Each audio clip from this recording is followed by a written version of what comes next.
Hello once again, I'm Matt Donnelly. It's Friday and we are heading into week number 14 and it is time to get hyped with the Fantasy Points Friday Night Hype Show. Yes, the playoff picture is starting to become a little less murky. We know some of the teams that look like our contenders and we're trying to separate them from the pretenders here. That being said, we are going to preview the New York Jets versus the Buffalo Bills, the Minnesota Vikings versus the Detroit Lions, the Philadelphia Eagles versus the New York Giants, and the Los Angeles Chargers versus the Miami Dolphins. Before we get into this week's slate of games, here are some notable injuries that you must take note of ahead of Sunday's contest. Starting with Lamar Jackson, knee PCL. He is out this Sunday and probably for the next 1 to 3 weeks. Jimmy Garoppolo, he had that foot injury there. He is out for the remainder of the regular season. Did not need surgery. He could be back for the playoffs. Kenneth Walker, jammed ankle. He is doubtful this weekend. Cortland Sutton, same situation there, except it's his hamstring. Do not expect him to be in the lineups. And if he is, he's probably not going to be very productive. Hayden Hurst, doubtful there with that calf injury. Joe Mixon looks like he is going to play this week as he's clearing that concussion protocol. Treylon Burks, again, another player that's dealing with concussions right now. I'm going to lean towards him being out, but he could play this week. Jalen Waddle, he's going to be probable with a leg injury. Tua Tagovailoa, ankle injury, probable as well. Saquon Barkley, he showed up on the injury report there on Thursday with the neck injury, something worth monitoring throughout the weekend. As to Amari Cooper, the hip injury, DeAndre Hopkins with an illness, and me, Matt Donnelly, after watching the Raiders on Thursday Night Football, I think I'm just going to be sick the rest of the week. Stay on top of all the injury news by heading to Fantasy Points and checking out our very own DPT, Edwin Porras, and the Fantasy Points podcast for all the latest injury updates heading into week number 14. Starting with Cleveland at Cincinnati. How will Deshaun Watson look in game number 2? Heck, we've seen how Baker Mayfield went. Do not make Cleveland Browns fans wish that Baker Mayfield was still there. Basically, it can't be any worse than game 1, can it? Joe Mixon, Samaje Perine, it doesn't really matter. The Browns are a get-right game for any running back. And then we have Jamar Chase and T. Higgins facing off against Martin Emerson there, who's allowing 0.36 fantasy points per route run, and Denzel Ward, who's averaging 0.4 fantasy points per route run. Advantage Bengals once again. Houston at Dallas. Houston, we have a problem, and it is this run defense. Zeke better have them holiday sweatpants on. You know, the ones with the elastic waist? Yeah, we all have them. Don't even try to pretend that you don't, because he is going to eat and eat well this week. Elliott and Tony Pollard, they're going to feast on this Texans run defense, and there's likely going to be plenty of leftovers for Malik Davis to get his fill as well. Hey, Davis Mills, Kyle Allen, he kind of sucked. You get your job back. Oh, and by the way, when you come back to the office, meet Micah Parsons, DeMarcus Lawrence, Dante Fowler, and Doris Armstrong. We told them they could basically hang out in your office as long as they want this weekend. Baltimore at Pittsburgh. Trouble in paradise, George Pickens. Now, I'm paraphrasing because there are children who watch this show. Throw me that dang ball. And you know what? He's got a point here. Deontay Johnson, he ranks 7th in targets and 40th in receiving yards. That's horrible. I mean, that's not good no matter how you want to look at it. What else is not good? Whoever is going to be the guy shadowed by Marlon Humphrey. Marlon Humphrey, he has been playing the slot and playing it well. Humphrey in single coverage this season. Cortland Sutton, 0 receptions. Jamar Chase, 2 receptions, 19 yards. Stephon Diggs, 1 reception, 17 yards. Christian Kirk, 2 catches, 13 yards. Chris Olave, 1 for 7. Tyreek Hill, 1 for 5. Jalen Waddle, 3 targets, 1 catch, 4 yards. DJ Moore, 2 receptions, 19 yards. Marlon Humphrey has been a shutdown corner, and he's playing more and more in the slot. Jacksonville at Tennessee. Both A.J. Brown and Devontae Smith had over 100 receiving yards against the Titans. Can Christian Kirk and Zay Jones repeat that feat here in week number 14? Will Trevor Lawrence and that foot be good to go for this one? Can the Titans rebound after last week's performance and the firing of John Robinson? So many questions that we need answers to. Kansas City at Denver. How on earth does Nathaniel Hackett still have his job? If you lose to the Raiders twice this season, that should be enough for your immediate dismissal. I mean, look, a Madden team that you're trying to tank with there in the Los Angeles Rams beat the Raiders on Thursday Night Football. Denver fans deserve better. Also, NFL, what the hell did we do to you to get the Rams and the Broncos on Christmas Day? This is like the opposite of a Christmas gift. Tampa Bay at San Francisco. Tampa Bay coming home as a member of the Bucks. Apparently, he couldn't deliver Aaron Judge with him, so he's going to bring Chris Godwin this week. And you know what? Please bring Mike Evans, because I haven't seen Mike Evans actually perform in a couple weeks now. Purdy versus Brady, it's got a ring to it. Carolina at Seattle. In this week's DFS study hall there, Jake Tribby says Geno Smith leads the NFL in completion percentage over expectation, plus 6%. Ranks second in accurate throw percentage at 57.7%. Second in those wow throw percentages at 6.9%. And second in pass rating at 108.7. He's been insanely good this season. And while he won't win the award, he should be considered for the NFL MVP. Carolina, they also play a lot of one high safety. You do the math, not good for Carolina. Monday Night Football, New England at Arizona. James Conner versus Ramondre Stevenson. Doesn't sound sexy on paper, but it's a much better matchup than you think. Stevenson is coming into this week third amongst running backs there with 69 targets. Only Christian McCaffrey and Austin Eckler have seen more. Crazy, right? Now, not as crazy as James Conner coming off his first 100-yard performance since October 18th of 2020. There are buys across the board here: Atlanta, Chicago, Green Bay, Indianapolis, New Orleans, and Washington. And with that being said, it is time to get into the games that have me hyped, starting with the New York Jets at the Buffalo Bills. Buffalo is currently holding on to the top seed there in the AFC playoff picture with a 9-3 record after the Chiefs lost against the Bengals and the Dolphins lost against the 49ers last week. This week, they host the 7-5 Jets, who are currently holding down the seventh and final playoff spot in the AFC with 5 teams within striking distance. The AFC Showdown has massive playoff implications on the line for both these teams. Cover 2, 4, 6, 8. Who do we appreciate? Garrett Wilson. It doesn't matter what the coverage is. He has eaten up any coverage that he has faced in the last couple weeks, especially with Mike White under center. Dane Jackson has struggled recently, and Tre'Davious White still has yet to round back into form. Meanwhile, only half the Bills' Pro Bowl safeties are back there, and Jordan Poyer, he's only managed to play sparingly at best. The Jets are clearly a better team without Zach Wilson under center. Whether it has been Joe Flacco or Mike White, what does that really have to say about Zach Wilson? Probably that he's not the answer long-term for the Jets. Both Garrett Wilson and Elijah Moore have produced at a higher rate without him. Garrett Wilson has seen an increase of 8.7 fantasy points per game, 5.7 targets per contest, and 25.7 yards, while his running mate there, Elijah Moore, averages 9.8 fantasy points, 2.9 targets, and 38.5 yards per game more without Zach Wilson. With Mike White, it's pretty simple. Garrett Wilson has leveled up. With White calling those plays in those last 2 contests, Wilson has posted stat lines of 8 for 162 on 15 targets against the Vikings. That came a week after he hung 5 catches, 92 yards, and 2 touchdowns against the Bears. White is averaging, and I say this, averaging 342 yards in his 2 starts while completing 62% of his passes. Last week against the Vikings, the yardage was there, but so were the turnovers with those 2 interceptions. Garrett Wilson is probably 2022's 2021 version of Amon-Ra St. Brown and very well could be the top overall league winner this season. Thank you, Scott Barrett, of Fantasy Points for that.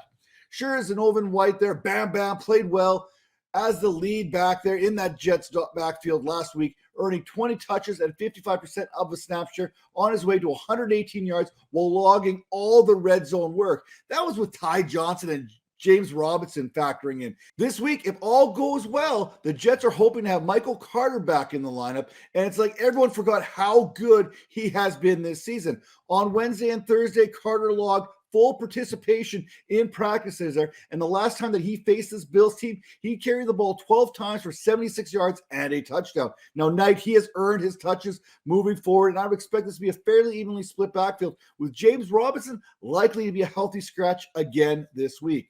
For the Bills, Gabriel Davis is a newer, shinier version of Mike Williams. There, I said it. I'm going to save you the time right now. Sure, he'll have some big weeks there. He'll get you excited. Maybe earn you a little bit of trust. Then he's going to disappear and leave you holding on to just a memory of what he can do. If someone asks me right now, Gabriel Davis or say DJ Chark, for my own sanity, I'm going with DJ Chark, and I'm okay with Davis having a big week on my bench. That's where I'm at right now.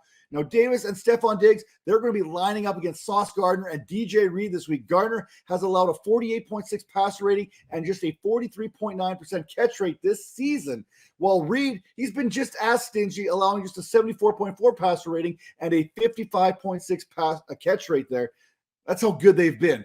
One player that never gets benched, no matter what, is Stephon Diggs. He and Josh Allen are always on the same page. Allen sits third in passing yards with 3,406, averaging 7.7 yards per attempt, and sits second in touchdowns with 25. He's also added 5 more on the ground, with Diggs accounting for 1,202 of those receiving yards, 10 of those touchdowns, while earning 30.1% of the target share and 36.3% of the air yard share. I guess Allen really doesn't care about the designated route depth there, as Diggs is flirting with the triple crown type territory, second in receptions with 91, third in yards, and third in touchdowns. Now, the key to this game is getting Diggs in the end zone. This season, the Bills are 8-0 when Diggs scores. New York secondary, it is aggressive, and it is as good as it gets across the board. I mentioned Sauce Gardner, DJ Reed, and that other Michael Carter. They have allowed just 311 yards, 2 receivers in the last 4 weeks, and just 2 touchdowns.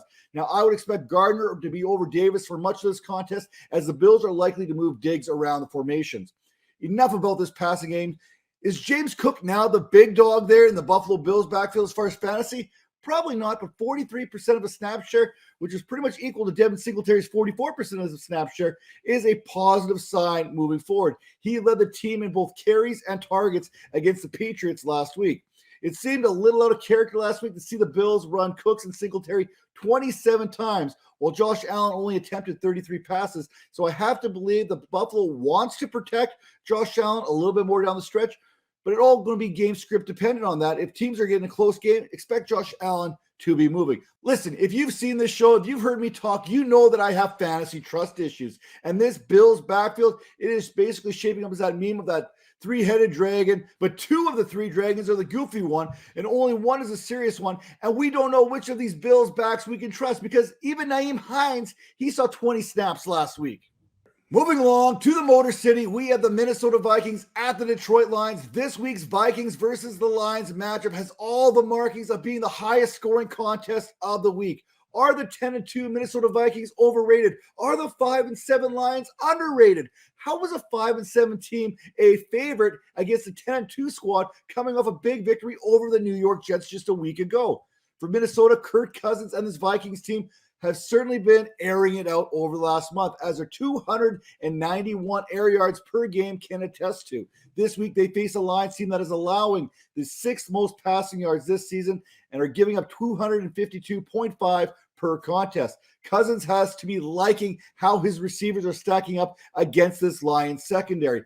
Quarterbacks, when facing the Lions over the last 4 weeks, have been averaging a league best 27.6 fantasy points per contest, while receivers have produced the 8th highest average, averaging 38.8 fantasy points per. Cousins and the Vikings will rely on a little bit of that play action game for continued success. They have attempted play action 122 times already this season, which is more than any other team in the league. Per Joe Dolan and the Fantasy Points Mismatch Report, Justin Jefferson versus Jeff Okudah was a matchup back in week number 3 or from earlier in the season, when Okudah aligned over Jefferson 80.5% of his routes, and he did a fantastic job on him overall, holding him to 3 catches for just 14 yards in primary coverage. That was Jefferson's full stat line for that game. Given Okudah's success in that matchup, there's little reason to think that Detroit's defensive coordinator there, Aubrey Pleasant, won't try the same thing this week. It's also foolish to expect that Justin Jefferson can't top 14 yards this time. Again, that's per Joe Dolan. And that was also week number 3. Currently, Jefferson sits second only behind Tyreek Hill with 1,279 receiving yards. He's third in receptions with 88 and 4th in targets with 127. So I doubt Cousins will be worried about if he's not force-feeding Justin Jefferson enough this week. It's not just Justin Jefferson and Adam Thielen that'll beat you in this passing game. TJ Hawkinson is coming off an 18% target share a week ago, and since joining the Vikings, he's hauled in 30 of 40 passes for 225 yards. Now, fun fact, the Vikings are now 9-0 in one-score games, which is tied with the 2019 Seahawks for the most such wins in the first 12 games of a season since 1940, and that's per NFL research.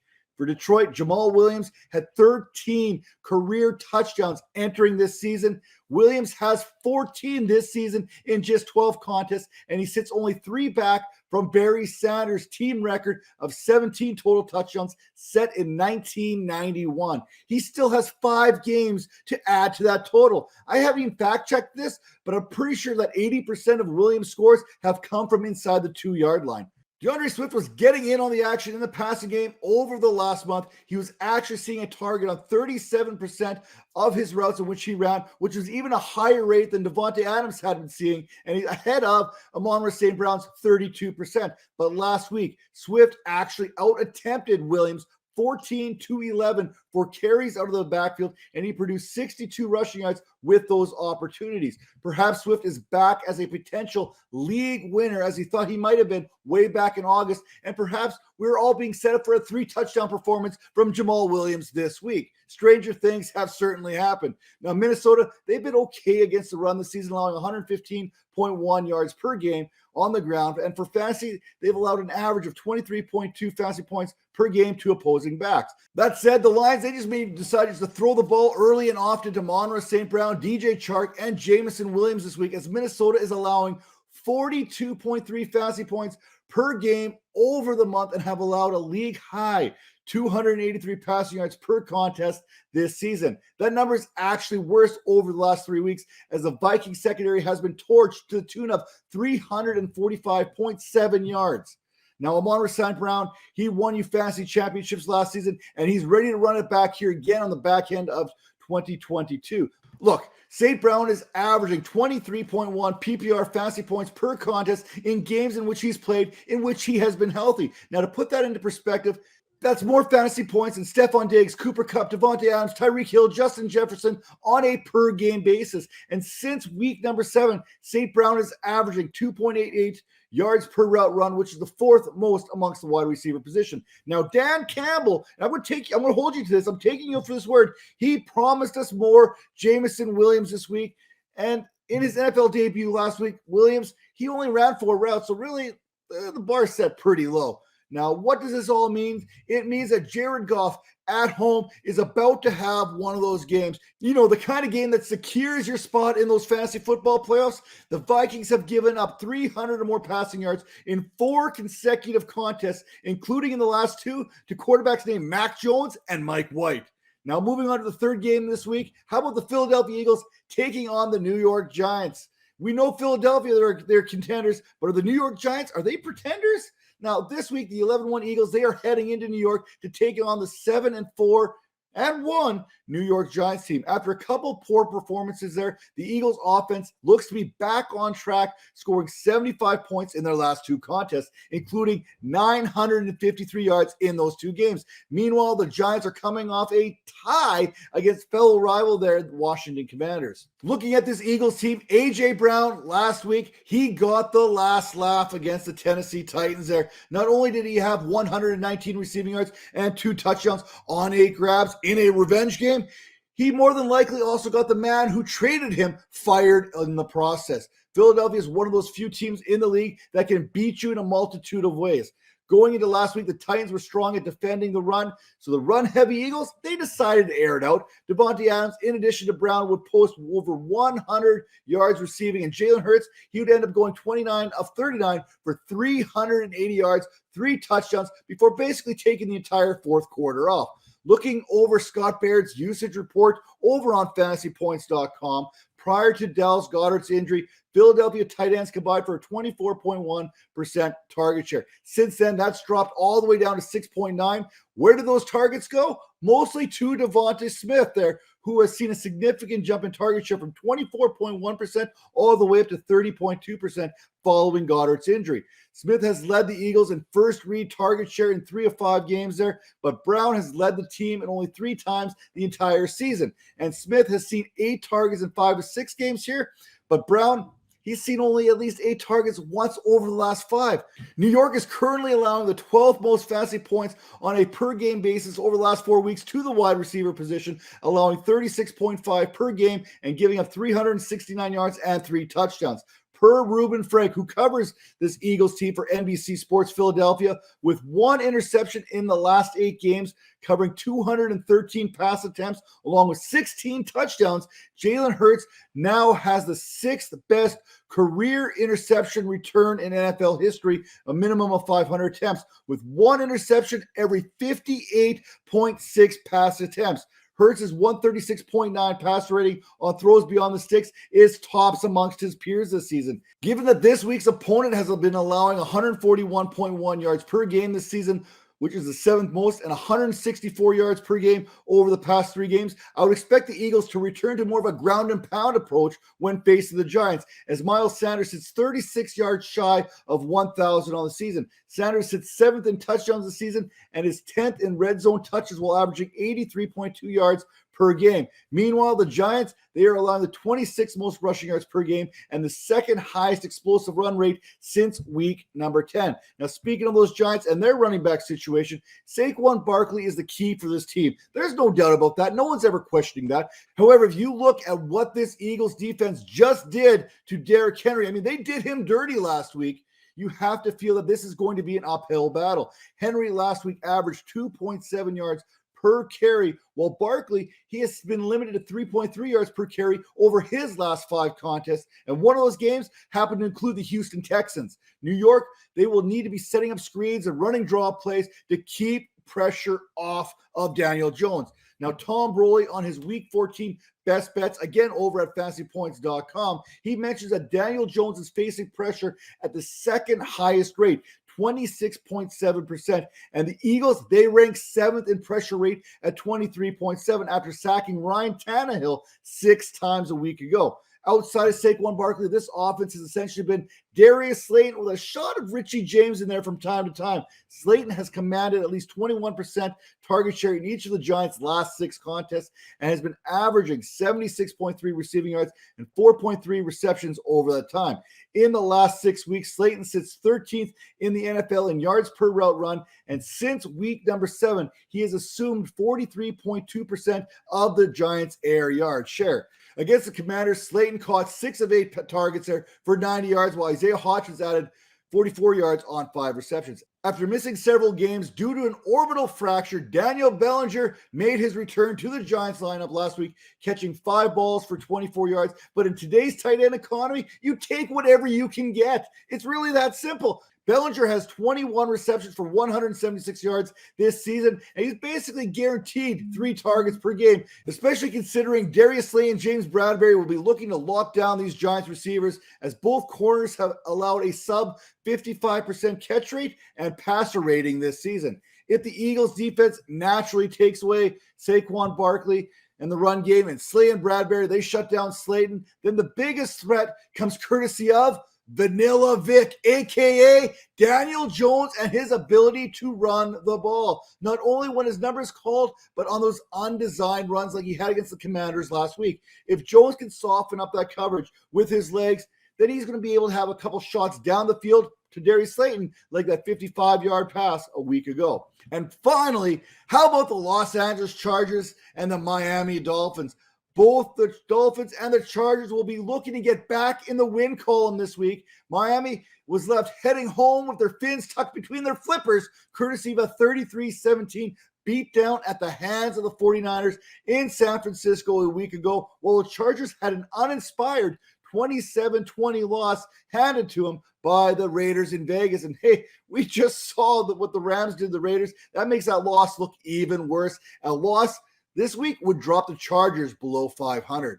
I've been on the record on more than a few occasions this season talking about why Justin Herbert has somewhat struggled this season. When I say struggle, I mean versus the expectation that we had for him moving into the season. Herbert, he's still 4th in passing yards with 3,339, but it's all about the dinking and dunking life. Per Graham Barfield's stat pack there on Fantasy Points, over the last 8 weeks, Eckler leads all players in targets per route run at 0.36. And further to that, in this span, Justin Herbert is 29th out of 30 quarterbacks in yards per attempt at 6 yards, thanks in large part to that ADOT at 5.8, which is 28th in the league. Herbert is targeting his running backs on a league-leading 27.7% of his attempts over the last 8 weeks, while the league average sits at 18.6%.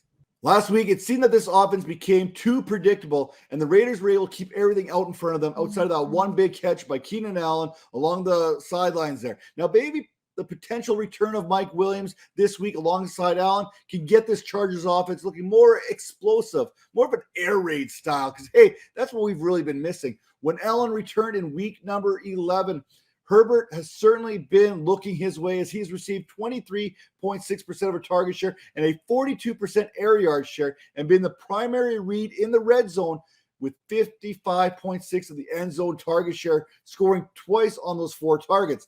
Allen works mostly out of slots to look for the Dolphins to man up with Kader Kuhu there, who has allowed a respectable 66% catch rate this season and an 83.2 passer rating. In Williams' absence, Joshua Palmer has played the other boundary receiver role, also seeing a 23.6% target share with Allen's return, and has been averaging 1.79 yards per route run and 79.3 yards per game receiving. Whether it's Palmer or Williams, they're likely to be lining up on the outside against Xavier Howard, who has given up some big plays this season, but has been much better of late, allowing just a 54.5% catch rate to opposing receivers. Miami in general has been tough on receivers this month, allowing just 26.9 fantasy points per contest and not allowed a receiving touchdown in the last 4 weeks. Now, tight end, that's a little bit of a different story there, as they've allowed 2 touchdowns and 145 receiving yards over that 4-game window there. And Gerald Everett, he's coming off a 5-catch, 80-yard performance against the Raiders in week number 13.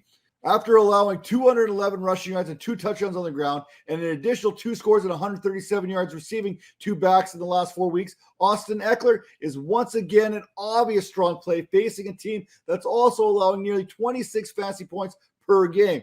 Eckler, he sits second in target share with 21.5%, first in receptions, first in receiving yards amongst the running back position, while also ranking 7th in yards per route run and 2nd in red zone opportunities. Add that all up on top of his 96 yards per game in which he's averaging, you have all the makings of the potentially highest scoring fantasy back in week number 14.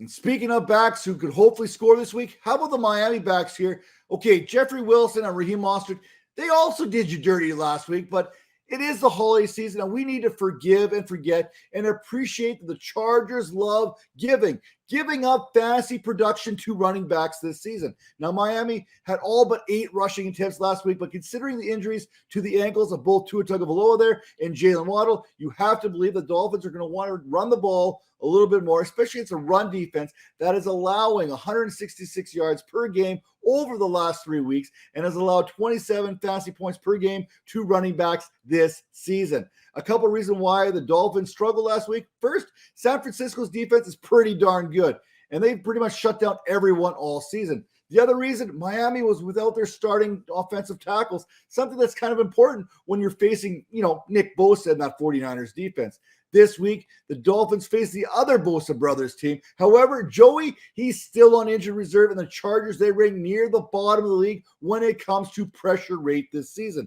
Time is one thing that you don't want to be given to a Tagovailoa, Tyreek Hill, and even a one-legged Jalen Waddle. Tagovailoa, he sits second in passer rating at passes beyond the sticks there at 136.0. And since week number 3, Tagovailoa sits third in passer rating at 110.3, while both Hill and Waddle sit inside the top 5 pass catchers when it comes to receiving yards this season with 1,379 and 972 respectively. When you have both Hill and Waddle at your disposal, it's easy to see why you lead the league in adjusted yards per attempt with 9.6. Now, fun fact, head-to-head, Tagovailoa versus Herbert, Tagovailoa has tossed 21 touchdowns on just 317 attempts, where Herbert has attempted 510 passes this season with only 10 touchdowns. Okay. Those numbers are a little misconstrued considering Herbert has had most of his weapons missing most of the season. But you know what? It's still a number I'm going to throw out there because it fits my narrative right now. Now, if you add Hill's and Waddle's receiving numbers, you get 156 receptions, 219 targets, 11 touchdowns, and 2,355 yards. That 2,351 yards, That's more than the Titans, Panthers, Falcons, and Bears as a team, and it's only 78 yards away from catching the Giants. In the last 4 weeks, Los Angeles has allowed 3 touchdowns and 703 yards to receivers. On the season, they're allowing 220 yards per game through the air. That said, the Dolphins, they're averaging 290.5 passing yards per game, and that includes games in which Tagovailoa was unavailable. And that's it for today's show. What are the games? What are the matchups? What are the headlines that you are looking forward to here in week number 4? What are the games that you want me to talk about next week? Drop them in the comments below. Let's get this conversation started. Use promo code HYPE22 to get 10% off your subscription package over at fantasypoints.com. Not only do you get whatever subscription that you're looking for, but you get access to some of the brightest minds that Fantasy Points has to offer